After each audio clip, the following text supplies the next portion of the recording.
सरस्वती महिला महाविद्यालय पलवल शिक्षा के क्षेत्र में लगातार विशेष उपलब्धियां प्राप्त करता जा रहा है। इन उपलब्धियां के बारे में महाविद्यालय के अध्यक्ष अतुल मंगला एडवोकेट ने पत्रकारों के साथ विशेष जानकारी प्रदान की। उन्होंने बताया कि पलवल जिले के इस महाविद्यालय के द्वारा राष्ट्रीय व प्रदेश स्तर पर पढ़ाई के साथ साथ सांस्कृतिक व खेलों में भी पदक प्राप्त करके पलवल जिले का नाम रोशन किया है।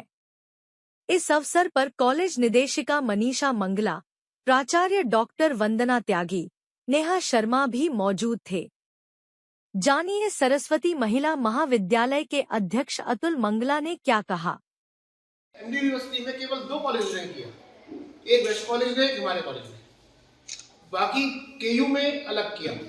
तो मैं ये कहना चाह रहा हूँ कि वो नेशनल एजुकेशन पॉलिसी को लागू करने में हमारे कॉलेज ने उत्कृष्टता हासिल जो नई पॉलिसी आई, और ये एक संदेश गया पूरे स्टेट के अंदर कि एनईपी का जो क्रियान्वयन है वो कैसे होना चाहिए, क्योंकि एनईपी का क्रियान्वयन करना बहुत मुश्किल काम होता है। एनईपी क्या होती है? नेशनल एजुकेशन पॉलिसी, जिसके अंदर सरकार ने पिछले साल वो लागू करी और पूरे भारतवर्ष में लागू करी। और उस पॉलिसी के तहत पैरामीटर्स हैं बहुत सारे, 20 पैरामीटर्स हैं, जिसकी रिपोर्ट गई 400 पेजों की। उसके बाद उन्होंने माना कि हाँ, हमारा कॉलेज उसमें खरा बैठता है। 100 में से 80 मार्क हमें मिले और हमें उसमें मेडल हासिल हुआ। इसका क्या लाभ होगा कॉलेज को? इसका लाभ ये होगा कि होलिस्टिक डेवलपमेंट की बात करते हैं, सर्वांगीण विकास की बात करते हैं, कॉलेजेस का भी हो और बच्चों का भी हो। ये पॉलिसी का मेन ध्येय है। उसके मुताबिक जो शिक्षा की पत्ती चलती है पहले से, वो बिल्कुल चेंज हो जाएगी। उनका कहना यह है कि जो पैरामीटर्स हैं, 20 पैरामीटर्स हैं उसके, उन पैरामीटर्स में जो कॉलेज खरा उतरेगा उसको हम सम्मानित करेंगे। और एक बड़ी खास चीज और है, 2030 तक भारत सरकार का ध्येय है कि कॉलेज को सहायता दे दी जाए, ऑटोनोमस बॉडी बना दी जाए, जिससे कि कॉलेज को अपना सिलेबस बनाने का, अपने लेक्चर सपोर्ट करने का, यूजीसी के एजुकेशन के क्वालिफिकेशन के मुताबिक अधिकार होगा। तो सहायता का मतलब होता है कि यूनिवर्सिटी का रोल बहुत कम हो गया, कॉलेज का रोल बढ़ गया। तो हम उस दिशा में बहुत आगे बढ़ चुके हैं। ये पूरे हरियाणा के अंदर जो मेडल, जो सम्मान हमें मिला, वो हमारे लिए गौरव की बात है। इससे ग्रांट में भी तो फर्क पड़ेगा? नहीं, ये ग्रांट इन एड जो है, मैं बताता हूँ ग्रांट इन एड क्या है। ग्रांट इन एड 2 तरह के स्टाफ होते हैं, सैंक्शन एंड नॉन सैंक्शन। जो सैंक्शन स्टाफ है उसकी 95% सैलरी गवर्नमेंट देती है, 5% मैनेजमेंट देती है, लेकिन नॉन सैंक्शन की गवर्नमेंट कुछ भी नहीं देती। सैंक्शन स्टाफ हमारे कॉलेज में केवल 11 लोगों का रिटायरमेंट हो गई, उसकी जगह नया स्टाफ लगाते नहीं है। वो हमारी सरकार से हमेशा मांग ये रही है कि हमें स्टाफ और दे दो, जो सरकार ने अलाउड भी कर दी, लेकिन अपॉइंटमेंट नहीं दी। 90 लोगों का स्टाफ हमने खुद लगा रखा है, और हमारा जितना भी स्टाफ है वो उसमें से भी 80% हमारे ऐसे स्टाफ हैं जो पीएचडी है, डॉक्टरेट। जो यूजीसी की प्रणाली है क्वालिफिकेशन की, हम उसको फॉलो करते हैं, और जितना भी स्टाफ मेंबर्स हैं वो डॉक्टर हैं, डॉक्टरेट हैं जिसके लिए, और नेट क्वालिफिकेशन है उनकी। तो उस आधार पर हम तुल रहे हैं। महाविद्यालय की 6 लड़कियों ने यूनिवर्सिटी के अंदर गोल्ड मेडल प्राप्त किया। एक कॉलेज की 6 लड़कियां स्टडी में गोल्ड मेडल लेना एक साथ नहीं आता कभी भी। अलग अलग कोर्सों में, M Com, B Com general, B Com CA, B Voc IT and B Voc MMIT, इन कोर्सेज के अंदर गोल्ड मेडल लिए गए, बच्चों ने लिए। और हमारा जो दूसरा कॉलेज चल रहा है, लॉ कॉलेज, उसमें 4 बच्चों की यूनिवर्सिटी में पोजीशन आई है, 2nd और 5th अलग अलग।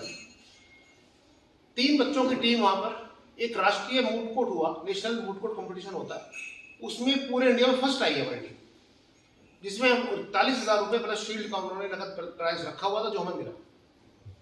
ये इसलिए बताने का विषय है कि न केवल ये, बट लॉ कॉलेज भी हमारा आगे तरक्की कर रहा है। वो नई बिल्डिंग बनाई जा रही है, अब देखेंगे उसको, बिल्कुल नई बिल्डिंग बन रही है। उसमें कितने स्ट्रेंथ है? उसमें हमारी स्ट्रेंथ है लगभग 550 लोगों की। अच्छा, 550?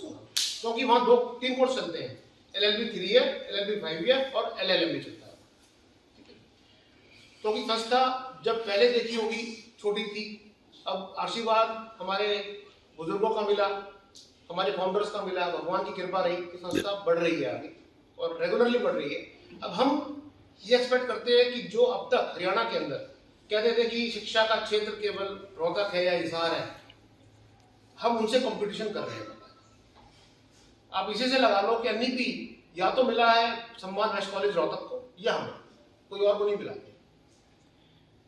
इसके अलावा केवल शिक्षा और स्पोर्ट्स की बात नहीं कर रहा मैं ये भी कह रहा हूँ कि हमारे कॉलेज की बच्चियाँ जो यूथ फेस्टिवल होते हैं उनमें सोलो डांस है, ग्रुप डांस है, एलोकेशन है, डिक्लेमेशन है, गजल है, उनमें भी यूनिवर्सिटी में टॉप करती है। अभी स्पोर्ट्स में हमारी कॉलेज की बच्ची ने एक गेम होता है कूडो, नेशनल लेवल पर सेकंड पोजीशन हासिल करी। उसके बाद उसको इंटरनेशनल लेवल में जाने का मौका मिला, बुल्गारिया में वो बच्ची गई और वहाँ उसने थर्ड पोजीशन हासिल करी। भारत की तरफ से खेली है कूडो गेम में हमारे कॉलेज की बच्ची।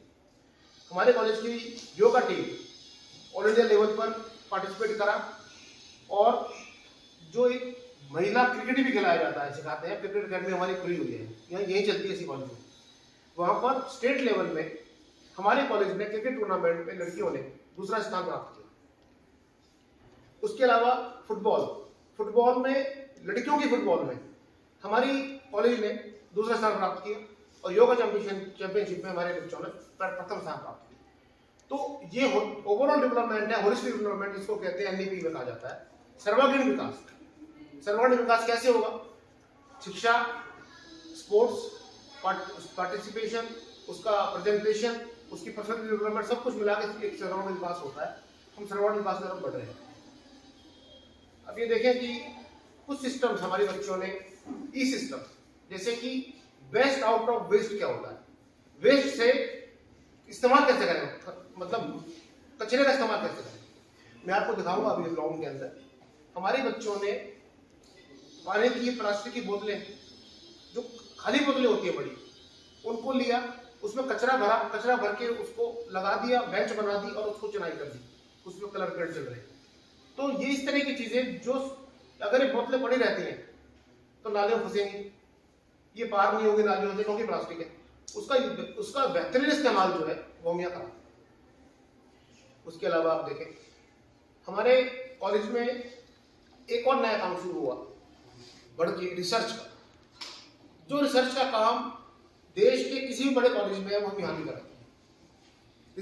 रिसर्च के फील्ड में 17 सिलेबसेस की किताबें हमारे लेक्चर्स ने अपने आप छापी हैं जो पब्लिश हो चुकी हैं। उसके अलावा 48 रिसर्च पेपर्स दिए देश को और 28 फैकल्टी डेवलपमेंट प्रोग्राम यहाँ हुए और जिसकी वर्कशॉप यहाँ हुई। यहाँ पर 15 सेमिनार डायरेक्टर एजुकेशन से स्पॉन्सर्ड हमारे कॉलेज में नेशनल लेवल के हो चुके। तो ये सब चीजें जो है, जो पहले को जानता भी नहीं था चीजों को, हम उस तरफ बढ़ रहे हैं।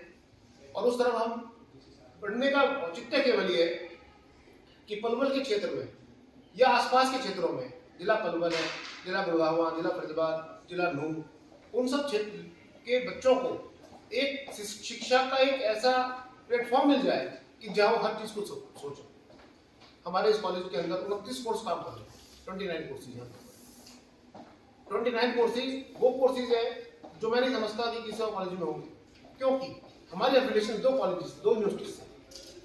हम एक यूनिवर्सिटी पर डिपेंड नहीं कर रहे हैं, रोहतक पर डिपेंड नहीं कर रहे हैं। हमारा यूनिवर्सिटी जो ये दुधौला यूनिवर्सिटी है, इससे भी हमारी एफिलिएशन है, जिसके 12 कोर्स में काम कर रहे हैं उस यूनिवर्सिटी से संबंधित। तो एनईपी में बहुत बड़ा ये रोल था कि आप 2 यूनिवर्सिटी को साथ लेकर चल रहे हैं, अलग अलग उनके सिलेबस हैं, कोर्सेज हैं। तो वो सब चीजें। एक और बड़ी चीज जो गवर्नमेंट ऑफ इंडिया ने करी कि शिक्षा जो है यूजी से लेके पीजी तक एक ही रूप के अंदर, जब बच्चा आए छोटा सा वहां से लेकर और जब पोस्ट ग्रेजुएशन करे वो एक ही रूप के अंदर। तो हम बच्चे को स्कूल से पढ़ाते हैं और पीजी तक पढ़ाते हैं, पोस्ट ग्रेजुएशन के अंदर पढ़ाते हैं। हमारे यहाँ पे 6 सब्जेक्ट में पोस्ट ग्रेजुएशन क्लास लगती हैं, जिसमें हमारी एमए इंग्लिश है,